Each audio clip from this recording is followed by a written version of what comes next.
Muy bien, hola amigos, ¿qué tal? Sean todos bienvenidos a la presentación de su programa Agenda Libre. Yo soy Charlie Carvajal.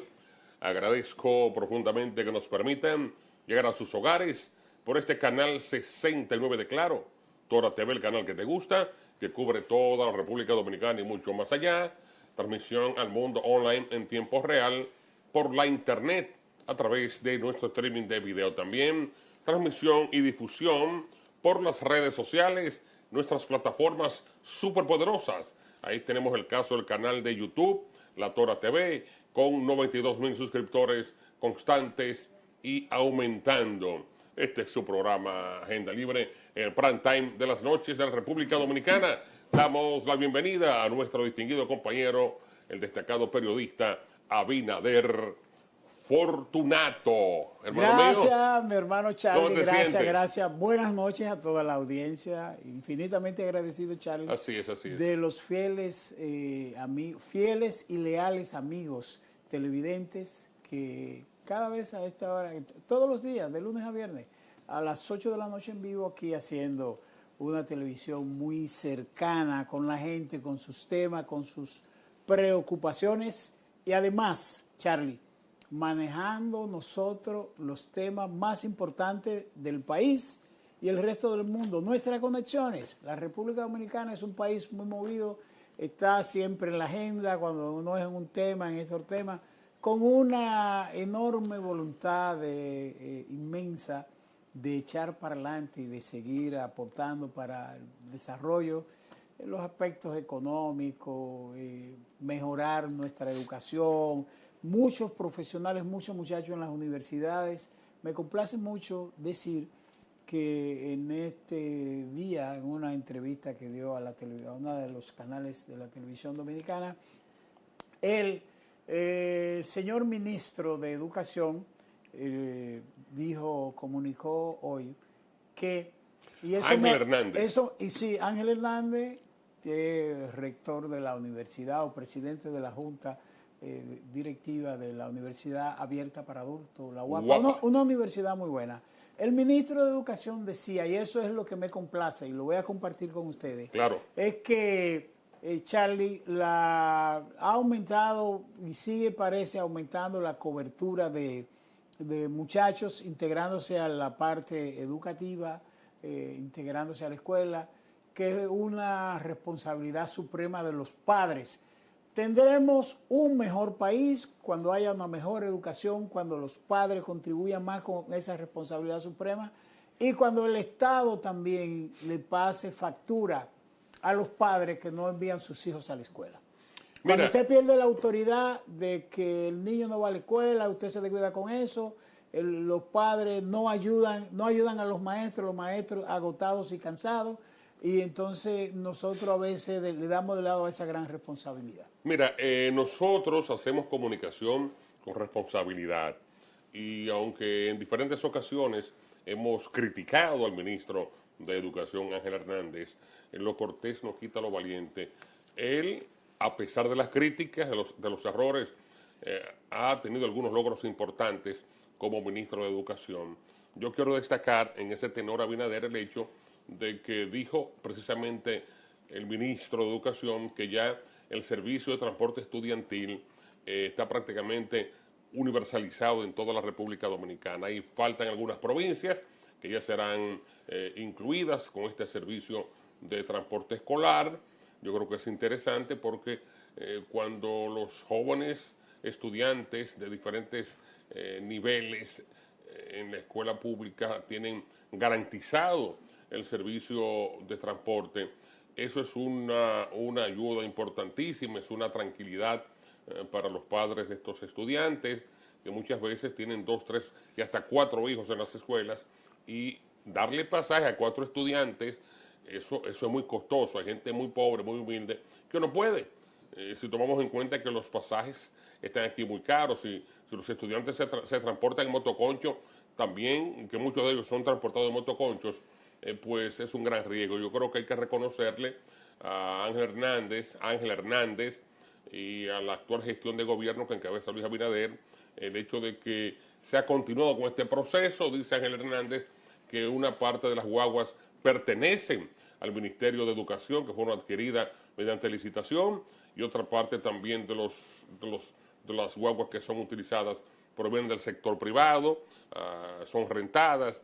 Y ojalá que este servicio de transporte estudiantil, que es bueno recordar que se inició con un plan piloto en el pasado gobierno de Danilo Medina, ellos han mantenido este programa, que sigan ampliando las comunidades, las provincias, porque esto se refleja también en la economía doméstica. Sí, sí, la otra parte Y tú le sumas esto, el desayuno escolar, la merienda escolar, el almuerzo, entonces, cuando tú sacas... Y en Santo Domingo que no tienen servicio de autobús y eso, grande, hay que masificarlo más. Pero en torno a eso, Abinader, para que continúes con tu planteamiento, yo creo que será necesario organizar una ruta de transporte escolar. Esas avenidas por donde van a transitar, por donde transitan estos autobuses escolares, para que tengan la preferencia. Habilitar claro. un carril donde el transporte escolar tenga prioridad. Sí, sí, eso hay que hacerlo. Una recomendación al ministro. Eso es correcto. Y él decía también en ese mismo proceso que el desayuno escolar todavía tenía un poco de problema por la parte de la programación y explicó una serie de razones de las complejidades del tema, pero hay que profundizarlo porque hay mucha gente pobre a veces que no manda a los muchachos a la escuela sin desayuno y cosas, y eso resuelve un problema. Lo único que hay que mejorarlo, dar el mejor desayuno y eso.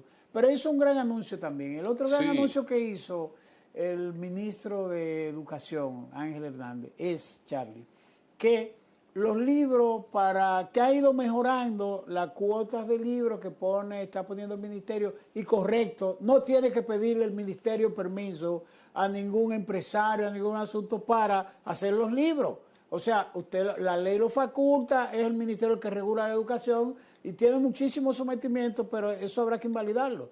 ¿Verdad que hay derecho en el sentido de que la gente quiere participar? Y es verdad, pero el ministerio se ahorró de casi 6,000 y pico de millones de pesos, 6,000 y pico de millones de pesos, a cerca de menos de 1,000 millones de pesos, casi 800 millones de pesos para hacer los libros escolares. Muy bueno, con un nivel de competencia de los estudiantes, de los profesores y los investigadores que están produciendo esos libros.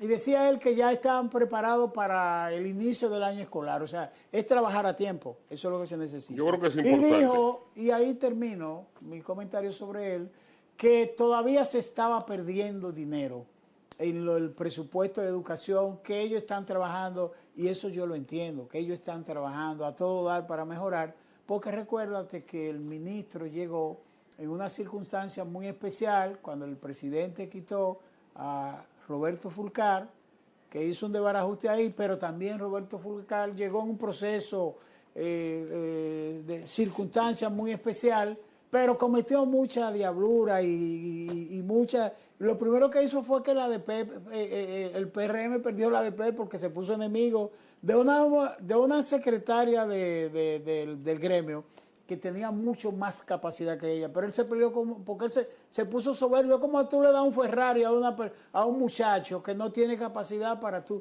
conducirlo. El ministerio le quedó muy grande a Roberto Fulcar porque el hombre estaba soberbio completamente, estaba por encima de todo el mundo. Y entonces el ministro Ángel Hernández vino a hacer un trabajo y a restablecer orden. Se perdieron millones de pesos en las tablets, cientos de butacas dañadas, cientos de millones de pesos en libros, en almacén. Era un desastre.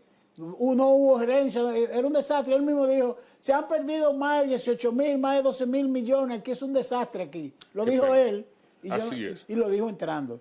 Bueno, mira, Charlie, sí. Pasando nosotros rápidamente de un tema a otro tema, la alegría a veces no dura tanto como uno quisiera, lamentablemente. Ayer, con bombos y platillos, el gobierno norteamericanos y los negociadores que han estado manejando las negociaciones de tratar de producir un alto al fuego en Gaza por parte del de la confrontación entre Israel, el ejército de Israel y el grupo de resistencia islamista Hamas. Realmente anunciaron la posibilidad en Qatar de un acuerdo mediado por Estados Unidos, Egipto, Qatar y me imagino que otras instancias por debajo con Hamas. Pero ¿qué pasó? Israel ayer mismo mató más de 71, más de 75, casi 80 personas en otro bombardeo a una escuela. ¿Qué hace Israel? Bombardear las escuelas y bombardear los hospitales. Mueren los niños, mueren las mujeres. Y siempre la gente dice, oye, hay mucha gente, muchos cristianos dicen, bueno, se ataca a Israel. No, no es ataque a Israel, es al genocidio lo que está pasando. Y ayer muchas personas salieron a la calle en Medio Oriente, los gazatíes, los palestinos, salieron a la calle en Israel celebrando eso.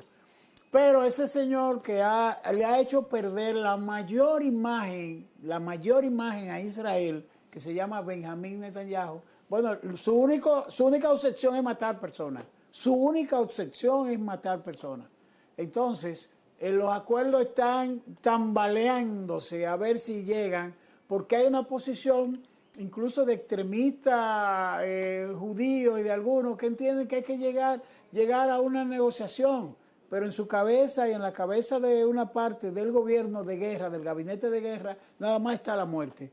Y eso, lamentablemente la humanidad a esta altura de juego no puede permitir eso, no puede permanecer indiferente. Incluso Estados Unidos tiene una cuota de responsabilidad en toda esa situación, porque Estados Unidos suministra las armas, pero Estados Unidos también envía el dinero y ha apoyado con toda esa coalición de países poderosos encabezados por Francia, por Inglaterra y por otras coaliciones que están apoyando a Israel. Y realmente es una civilización matando a otra civilización.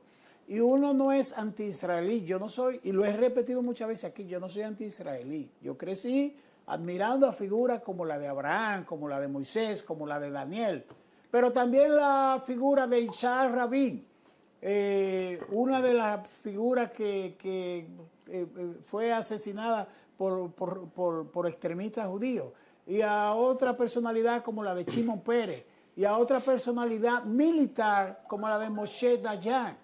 Entonces, lo que a uno le duele es que gente civilizada cometan lo que están haciendo. Ahora, ¿sabes qué, Charlie? Tú no puedes, la gente genera su esperanza en una posibilidad de paz. Yo creo que el mundo no puede permanecer indiferente frente a lo que ha estado pasando en Gaza, porque la tesis de los judíos extremistas es que hay que acabar con las mujeres y con los niños, porque son los que reproducen la vida. Y el plan es, según denuncian muchos analistas de Medio Oriente, que conocen perfectamente el tema, incluso del propio Israel, que han protestado, el plan es el exterminio del pueblo palestino. Y la posibilidad de un acuerdo, ojalá que Biden estuvo preocupado por eso, pero coño, que ellos son los que meten las armas y meten las cosas. Ojalá que pueda haber una luz a que pueda pararse la guerra, porque de verdad que si lo hacen en nombre de Dios, Dios no está de acuerdo con asesinos, con genocidas. Y si todo el mundo le legó a Israel su apoyo y rechazó todo el tiempo el genocidio del Holocausto que cometieron los alemanes, la Alemania nazi de 1900, desde el año 39, de los 32, la persecución de los israelíes en Medio Oriente, en Europa, perdón. Si bien es cierto eso, que todo el mundo respaldó eso, nadie respalda ahora esas masacres que se han hecho, independientemente de que la gente también rechazó la incursión de Hamas. Eso tampoco. Pero hay que entender que es un tema de resistencia en la zona, de la ocupación de su territorio, de su tierra, tierras que le pertenecen a los israelíes y también a los palestinos, porque usted no puede desplazar, aniquilar a los otros, porque usted no puede entenderse con ellos, porque usted se entienda una persona superior a los otros, como es el caso de los extremistas judíos, la derecha extrema de Israel. Ojalá que pueda privilegiarse la mente brillante de Israel, el humanismo, que es la otra parte de israelíes que están en contra de esa guerra. Bien, en otro orden a nivel internacional es bueno resaltar esta información que está publicada en el diario digital dominicano.com y en otros medios de prensa nacionales e internacionales que destacan que Nicolás Maduro acaba de anunciar el lanzamiento de un satélite conjuntamente con China. Independientemente de la importancia de este satélite y lo que persiga el gobierno venezolano con este satélite, hay que decir que es una inversión conjunta entre Venezuela y China y esto envía un mensaje muy claro.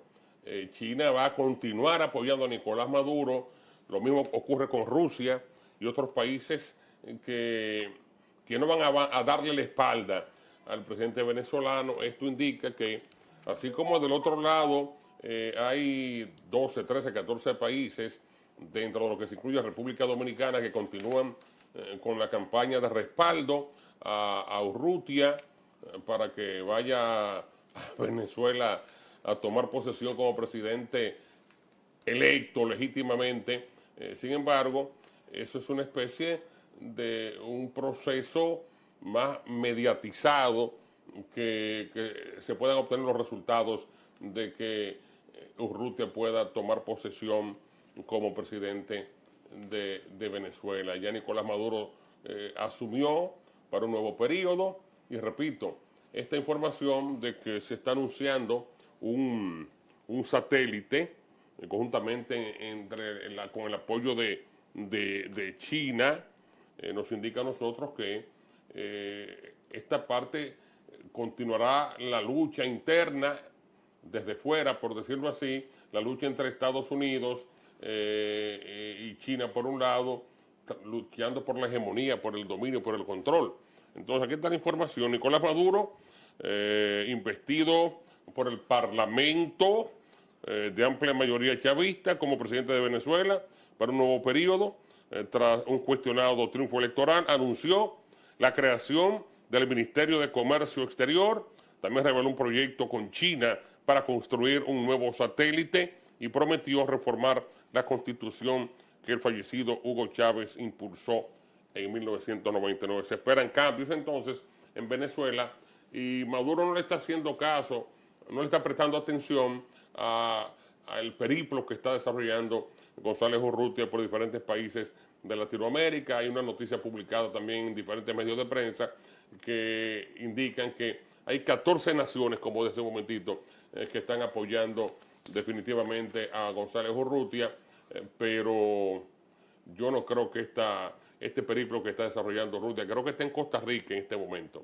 Sí, sí. Está en Costa Rica. El presidente, yo siempre decía, Charlie, sobre eso que tú dices, que en el fondo Urrutia no quisiera ya coger esas presiones con Maduro, ¿tú me entiendes? Y realmente he dicho que los venezolanos deben resolver su problema ellos, que mientras yo tengo la postura, oye bien, la postura alocada de que Venezuela, incluso la OEA ha cometido el error de que a Maduro hay que sacarlo con una intervención militar. Oye, la OEA no debe estar para eso, la OEA debe estar para mediar en el medio y producir, ¿sabe qué? Un entendimiento, hacer un puente entre la oposición y el chavismo, para que los venezolanos puedan entenderse. ¿A quién no le conviene una situación de dificultad en Venezuela?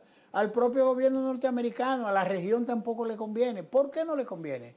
Bueno, porque si las sanciones de Estados Unidos, porque hay que decir esa parte, si las sanciones de Estados Unidos obligan la expulsión, la salida de venezolanos, y no solo de Venezuela, sino de otras latitudes, sin sanciones, pero las sanciones obligan a los venezolanos a irse porque no ven posibilidad de vida en su país, o no, su economía no mejora eso. Entonces, la gente, todo el mundo se vaya a agolpar a las fronteras de Texas con México, ¿qué es lo que le ha dicho la presidenta? Fíjense qué inteligencia la presidenta mexicana. Ustedes quieren anular la migración de los venezolanos, que es la mayor de la región.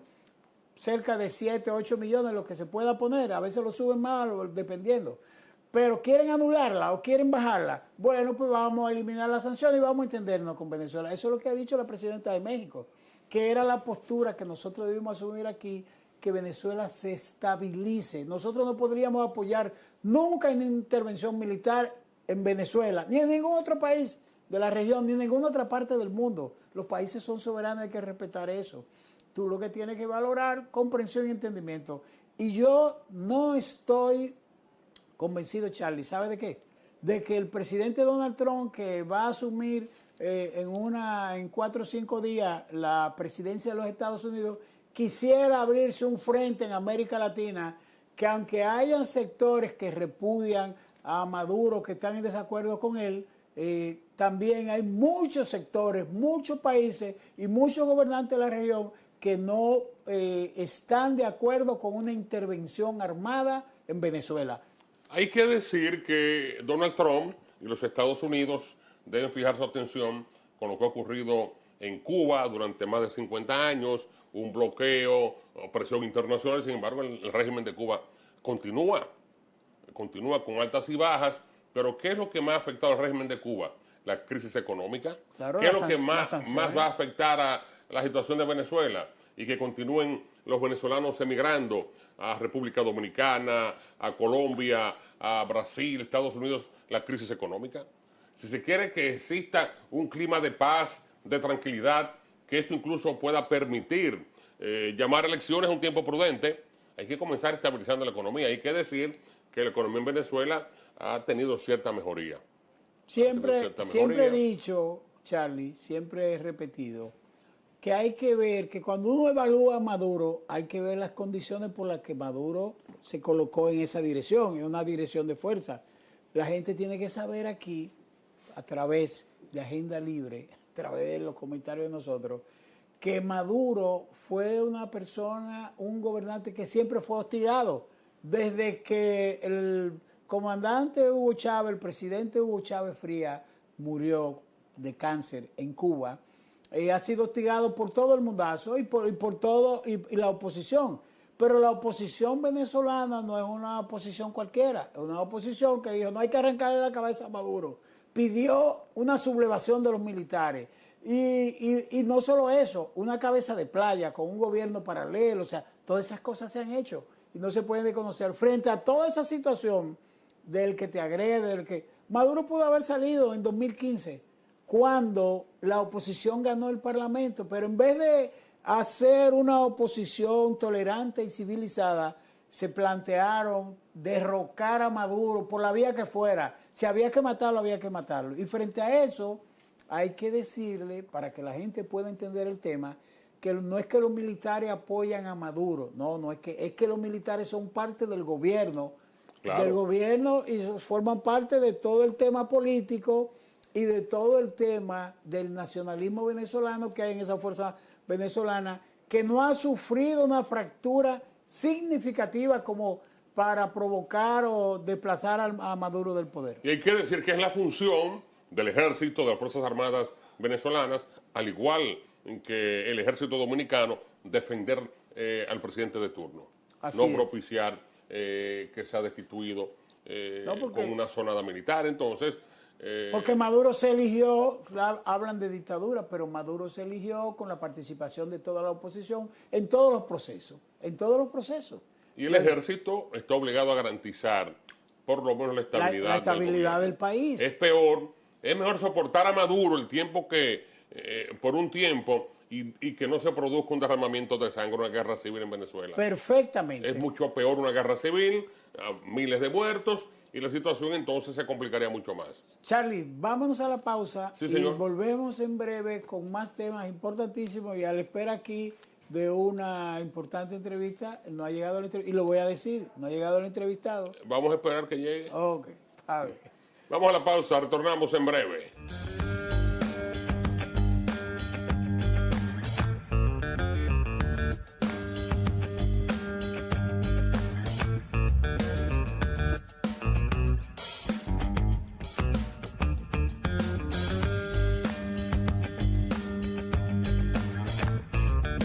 Editorial de La Tora TV, Canal 69 y La Tora Digital.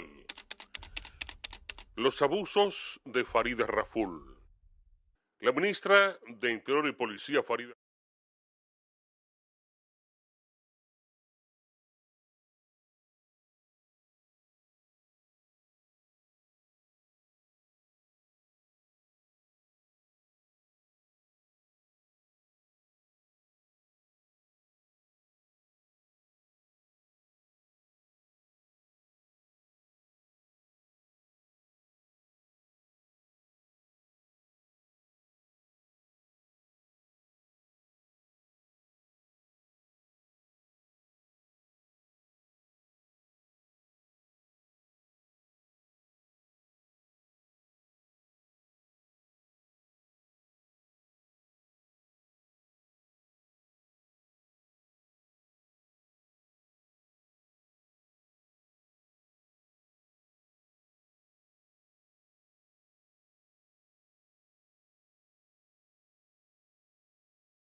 Bien, continuamos con más contenido en este su programa Agenda Libre, canal 69 de Claro, Tora TV, el canal que te gusta, que cubre toda la República Dominicana y mucho más allá. Transmisión al mundo en tiempo real, online, a través de nuestro canal de YouTube, la Tora TV también, como plataforma informática, con noticias, comentarios y sobre todo más de 92.000 suscriptores activos y constantes. Este es su programa Agenda Libre. Abinader Fortunato. Gracias Charlie. De nuevo aquí con nosotros y gracias.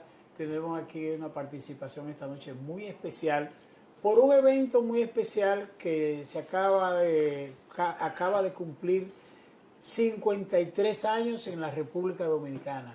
La muerte de un grupo de militantes revolucionarios, jóvenes por demás, personas que lucharon, ofrendaron su vida por la intolerancia y el combate a los gobiernos del doctor Joaquín Balaguer, los primeros inicios después de la Guerra de Abril de 1975. Y con ello tenemos aquí a una figura importante que preside y forma parte de la Fundación Los Palmeros. Está con nosotros José Bujosa Mieses, cariñosamente el Chino. El Chino es presidente del Colegio Dominicano de Periodistas, es presidente también del Sindicato de Trabajadores de la Prensa, pero José Bujosa Mieses, desde su más temprana juventud y adolescencia, se vinculó también a las organizaciones de resistencia, al balaguerismo y a toda la remanencia del trujillismo. Pero el Chino Bujosa Mieses también, periodista, fue fotoreportero de guerra. La gente no conocía eso. Una parte de El Salvador, en la década de los 80, fue cubierta por el Chino. Había que esperar esos periódicos para el Chino, para uno ver a través del periódico la noticia, y en ese tiempo el periódico El Sol también. Radio Mil, Radio Popular. Mil, informando. El Chino transmitiendo la lucha del Frente Sandinista de Liberación Nacional, precisamente con Ortega, que ha cambiado las páginas de la historia ahí en esa zona. Y el Chino fue un reportero sumamente importante que cubrió todos esos conflictos de Centroamérica, preñada de dictaduras militares en Centroamérica y después en Sudamérica también, o a la par igual. Un importante escritor con varios libros publicados. Perfectamente. Aquí tenemos a José Bujosa Mieses, el Chino, para que nos hable de esa épica batalla de las Américas entre esos 4 militantes revolucionarios, nativos de aquí, del sur, de Azua, de muchísimos lugares, de barrios de la capital, con una figura muy emblemática, muy icónica, a pesar de su juventud, como era Amaury Germán Ariste. Buenas noches, Chino. Bueno, gracias por la invitación. Bueno, vamos a hacerlo más específico. La lucha por la libertad, contra los remanentes trujillatos, todo eso. Y ahí formamos la Asociación de Estudiantes Secundarios y la Unión de Estudiantes Revolucionarios después. Y ahí en esos combates, esas luchas estudiantiles por la libertad, contra la represión del triunvirato, los cascos blancos, ahí nos fraguamos y ahí fortalecimos una bella amistad. Entonces en ese trajín también conoció a mi hermana y hicieron... Sagrada Bujosa Mi Mieses. hermana, sí, ahí lograron cierta unión sentimental. Y bueno, y mi madre lo quería muchísimo, se hizo muy querido como un hijo más. La mamá de él decía que yo era el primer amigo de Amaury Germán aquí. Y así, en ese ambiente nos conocimos. Entonces, cuando se da la situación de la guerra, ya después que se pasa todo ese proceso de resistencia contra el triunvirato, el golpe de Estado, y caemos en la guerra de Abril, Amaury fue de los primeros jóvenes que vi yo, principalmente, armado con una Thompson. Sí. De los primeros jóvenes, del 14 de junio, porque él era el buró. ¿Qué edad tenía Amaury? Apenas en esa época, tenía como 18, 19 años. Y ese muchachito... Amaury siendo un niño creció hombre. Mismo. Y bueno, inmediatamente es de los combatientes del 14 de junio que se integra a lo que fueron los asaltos a los cuarteles de la policía para localizar armamento para el pueblo, para la fortaleza Osama, tuvo una participación destacada, fue en el puente de Duarte, bueno, fue un combatiente de primera fila. Y en ese sentido también él deslumbraba a los adultos. Porque ven, aquí este muchachito con esta capacidad, esta valentía, esta formación teórica, porque era también un teórico. Hombre, te cogía un libro y te lo leía en apenas 2 o 3 días y devoraba la literatura. Y en ese sentido, ese muchacho creció universal, que bueno, participó en la guerra, en lo que fue el asalto al Palacio Nacional, 19 de mayo, ahí fue herido, tratando de rescatar el cadáver de Juan Miguel Román, líder catorcista, y de Rafael Tomás Fernández Domínguez, porque era parte de la avanzada. De la primera avanzada. De la avanzada, sí. Y ahí lo alcanzaron también con un disparo en el muslo derecho. Y así, no tuvo en San Francisco de Macorís en el asalto porque estaba todavía convaleciente de ese disparo. Y en todo ese proceso, Amaury fue realmente una persona deslumbrante en el sentido de combatividad, de valentía, y bueno, ahí su participación, lo que fue la Academia Militar 24 de abril, bueno, termina la guerra. Junto con Homero Hernández, de San Francisco de Macorís. A mi Abel. Termina la guerra y entonces el 14 de junio entra en un proceso de división y ahí se forma una fracción, la fracción catrista, como la llamaban, o debreísta, que encarnó a Amaury y un grupo más de compañeros 14 de junio, mientras otros se fueron pro-chinos, otros pro-rusos, o sea, como se dividió la izquierda en ese entonces, lamentablemente. Y bueno, ahí se da entonces que Amaury representa al 14 de junio, aún en esa situación de fragmentación, lo escogen para representar el partido en la OLAS, la Organización Latinoamericana de Solidaridad con los Pueblos, que llamaba esa gran conferencia. Una de las grandes conferencias que fue en septiembre, eso fue como en septiembre de 1967. Y ahí elegido vicepresidente de la conferencia, ahí foto de él con el Che Guevara, con Fidel Castro. Bueno, él deslumbró a esos líderes cubanos también, ese muchachito. Y entonces, de ahí se contacta con Camaño, que ya había ido de Londres a La Habana, en ese proyecto revolucionario que Camaño tenía en su concepto de que la revolución estaba inconclusa, la revolución de abril, y ahí logran en diciembre 23 constituir los comandos de la resistencia, que el fin era terminar la revolución inconclusa, que era un movimiento guerrillero capaz de derrocar ellos, como lo entendía, como realmente era cierto, la dictadura de Balaguer, la sangrienta dictadura de Balaguer. Y en esos términos, Amaury es designado con Chuta, la Ulises y Virgilio de la avanzada de los comandos de resistencia aquí, crear las condiciones en el pueblo de logística y todo para cuando... ¿De qué año estamos hablando? Estamos hablando de 71, 70. Estamos hablando ahí, pero en eso, Amaury, en ese proceso de clandestinidad, que hay preso y todo eso, aquella huelga famosa en el 68, en La Victoria, que hubo una huelga de hambre.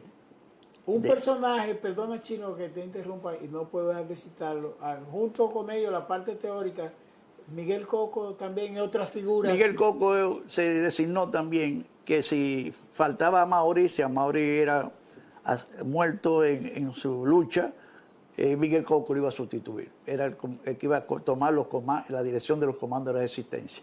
Entonces se da la situación que Amaury cercado, se rompe entonces las relaciones de comunicación permanente que existía con La Habana, el grupo La Habana de Camaño y el grupo de los comandos aquí, de la avanzada. Se da un rompimiento debido a chismes e intrigas que llevó un señor llamado Billo Gómez Sualdí, que Amaury lo había sacado de aquí. Billo Gómez Sualdí. Que Amaury lo había sacado porque era parte de los comandos de resistencia, pero estaba haciendo una serie de travesuras por individuales.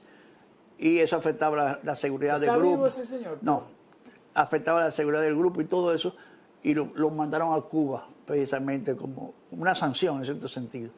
Pero este hombre le llenó a Camaño y a los demás compañeros de los comandos allá la cabeza de mentiras, de calumnia, de infamia, de que se llegó hasta decir de que los compañeros, uno de ellos, Vigilio, de que era un agente de la CIA, todas esas cosas.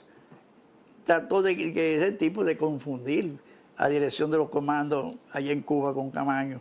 Y Camaño llegó, en cierto sentido, a creer alguna de esos chismes. Y en ese sentido se produce lo que fue. Una ruptura. Sí, una ruptura que es la famosa carta que le manda a Mauri de la clandestinidad a Camaño, donde dice que una explicación, qué es lo que está pasando, qué es lo que sucede, que no hay comunicación, que este asunto, tenemos un año, no sabemos de ustedes, que este asunto.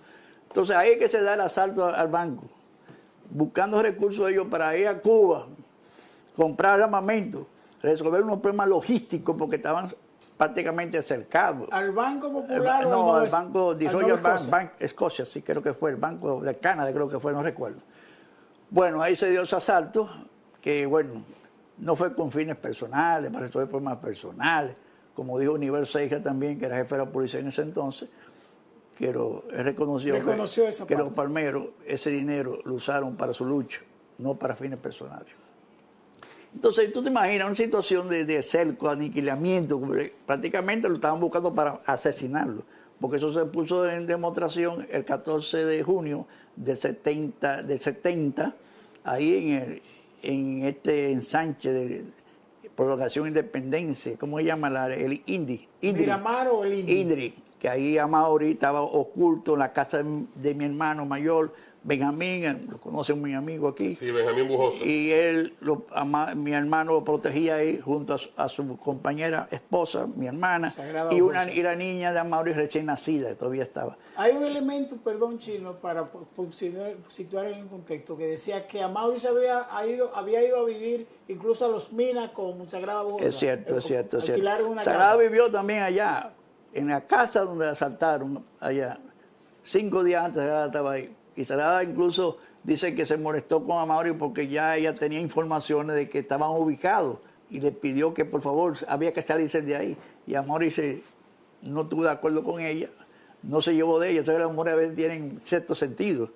Pero no, y ahí hasta mi hermana se disgustó, peleó con él y se fue de la casa. Está viva por esa decisión finalmente. Entonces, en ese marco, como te digo, en esa casa se da ese asalto de la policía, lo cercan, lo ametrallan en esa casa de manera, la casa parecía un guayo.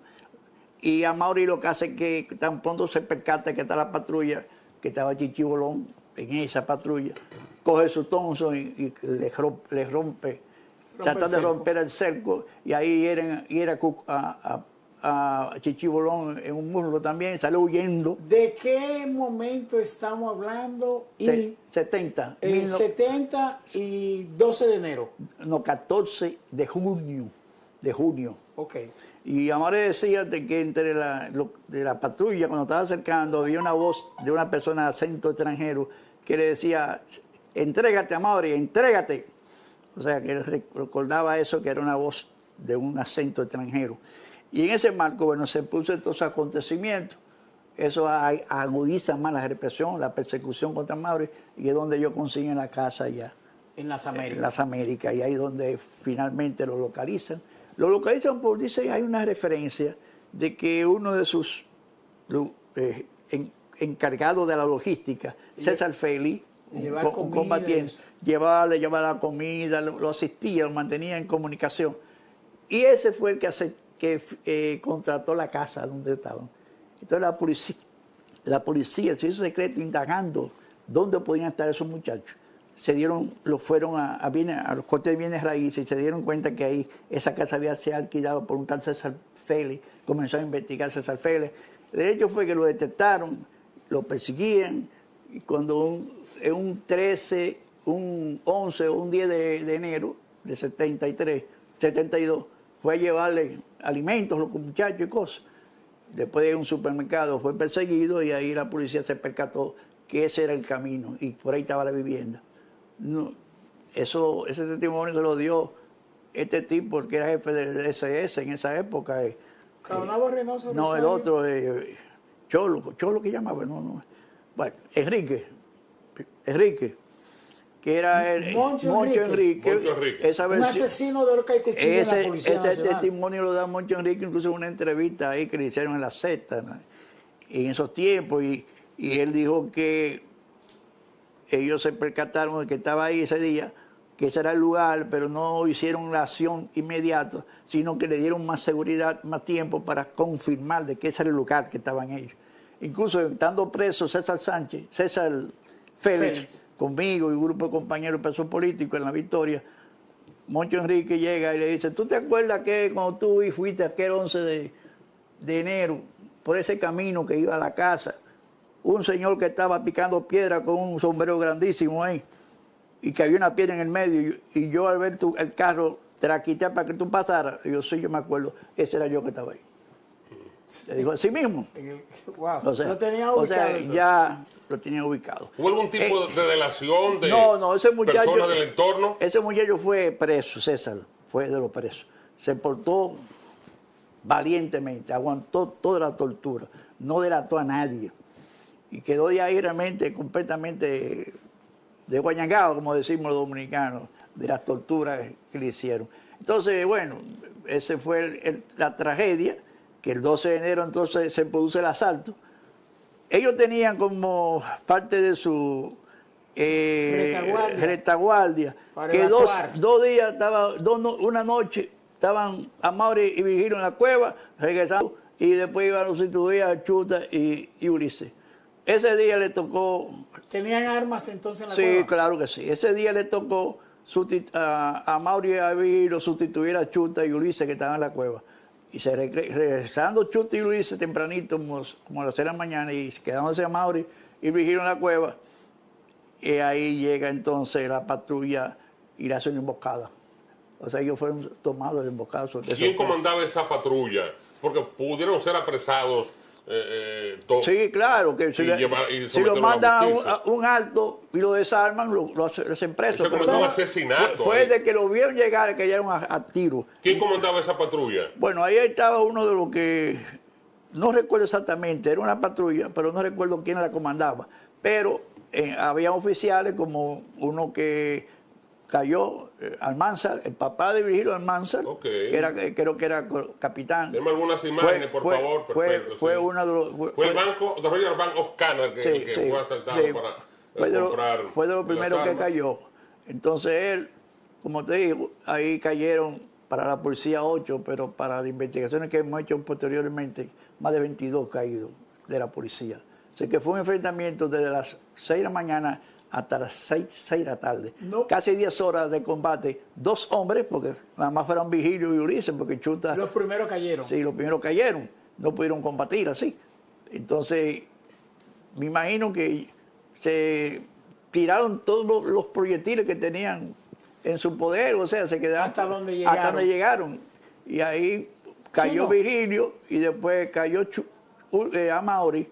Y eso tú sabes cómo se produjo esa situación, porque se hicieron gestiones antes de su caída de que Balaguer tratara de evitar de que muchachos murieran, y se creó una comisión de Pepín Corripio, el Ciro Velo Burgo, un grupo de personalidades para hablar con Balaguer para que por favor un cese el fuego y garantizar la vida de ellos. Pero Balaguer le dio tiempo a la comisión en espera, hasta que lo liquidaron. ¿Son muertos de Balaguer? Claro que sí, claro que sí. Chino, ¿cuántos impactos de bala tenía el cadáver?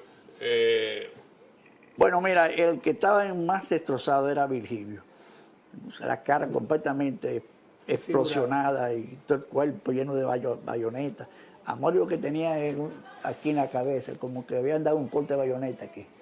No estaba en su cuerpo. Ellos los ejecutaron, después que lo derribaron, lo mataron, lo hirieron. Sí, es probable que estando vivo lo hayan ejecutado todavía. Y estando muerto le habrán dado muchos disparos más y bayonetazos, o sea, fue algo terrible ese acontecimiento. Prácticamente tenemos que irnos, Chino, pero no podemos dejar de pasar esta pregunta, esta solita, y que por favor el control que nos Sí, rapidito, por favor. De una vez.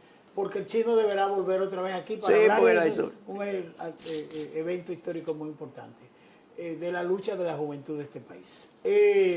Siempre se dijo que después de los combates del 12 de enero en la autopista, en el kilómetro 14,5 de la autopista Las Américas, que Camaño se percibió lo que había pasado. Dicen que Camaño vino a pagar una deuda de honor con Amaury. ¿Realmente podría ser así? Bueno, dicen gente que estuvieron cerca de él después que se enteró de la muerte de los muchachos, que incluso la comentó con Fidel Castro, y que él se sintió muy apenado y como arrepentido de haberse de haber caído en la confusión que le produjo el tipo Billo Gómez Sualdí, y es realmente, como dice, que como una manera de él responder, porque produjo el desembarco de Caracoles. Con 8 hombres. Con 8 hombres, de una manera que el mismo Fidel Castro sabía que era un suicidio. Un suicidio. Un sí. suicidio. Lo comentó. Pero él tenía como un mea culpa con esa situación, en gran medida. Y